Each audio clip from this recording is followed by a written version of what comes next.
Suite à notre vidéo sur le rôle du Scrum Master, une question a été fréquemment posée à la communauté Agitips. Le Scrum Master est-il technique? Doit-il avoir des compétences techniques? Comment accompagne-t-il les équipes? Ce sont les questions auxquelles nous allons répondre aujourd'hui et je vous ferai part à cette occasion de mon expérience dans ce domaine. Bienvenue à toutes et à tous, vous êtes sur la chaîne Agitips qui ambitionne d'aider les personnes qui débutent dans l'agilité et dans Scrum. Bien souvent, lorsqu'on parle de technique dans ce contexte, on fait référence aux compétences en développement ou autres du même acabit. Mais comme toujours, pour répondre aux questions sur Scrum, il faut se référer au guide Scrum qui est la référence. Et selon le guide Scrum, la réponse est non.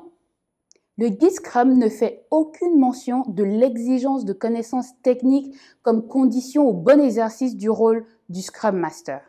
Toutefois, le fait que cela ne soit pas marqué, bien évidemment, ne sous-entend pas que cela ne puisse être utile.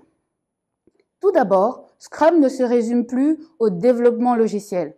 Donc, si vous travaillez dans une équipe RH ou marketing, vous n'aurez pas besoin de connaissances techniques. Nous allons poser la question autrement. Faut-il une connaissance du domaine dans lequel on va intervenir en tant que Scrum Master? Ma réponse est « cela va sûrement aider ». Parfois, des équipes juniors auront besoin d'un Scrum Master avec de l'expérience dans le domaine ou de l'expérience dans l'environnement. Tout simplement parce que le Scrum Master doit guider le Product Owner, les développeurs ainsi que l'organisation et cela peut s'avérer difficile s'il ne connaît rien au contexte ni aux spécificités de l'environnement. Le risque d'avoir un Scrum Master qui s'y connaît techniquement est qu'il peut pousser l'équipe vers des solutions qu'il estime être les mieux adaptées et perdre le rôle de coach ou facilitateur. C'est ce qui m'est parfois arrivé. J'ai été testeur agile et ensuite Scrum Master. J'avais donc une bonne connaissance du domaine et de l'environnement du développement logiciel, mais pas d'expérience du code. Je n'ai jamais eu besoin de savoir coder ou de maîtriser l'architecture, etc. De par mon expérience, j'avais des a priori sur comment une équipe devait travailler. J'ai dû apprendre à prendre du recul et laisser l'équipe trouver ses propres solutions.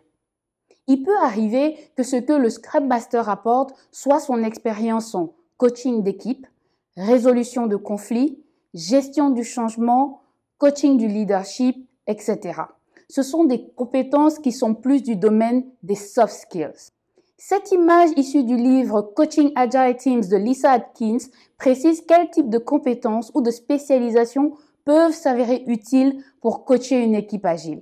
Pour répondre de manière simple à la question, non, le Scrum Master dans l'absolu n'a pas besoin de compétences techniques, mais cela peut s'avérer utile en fonction des besoins de l'équipe dans laquelle il va intervenir. Si vous êtes Scrum Master, êtes-vous technique ou non? Quelle est votre expérience? N'hésitez pas à le mettre en commentaire, ce serait intéressant d'échanger sur le sujet. Si vous avez plus de questions sur le sujet, mettez-les en commentaire, nous nous ferons un plaisir d'y répondre. Si vous avez aimé cette vidéo, n'hésitez pas à la liker et partager et enfin, abonnez-vous à la chaîne Agitips pour ne rater aucune de nos vidéos.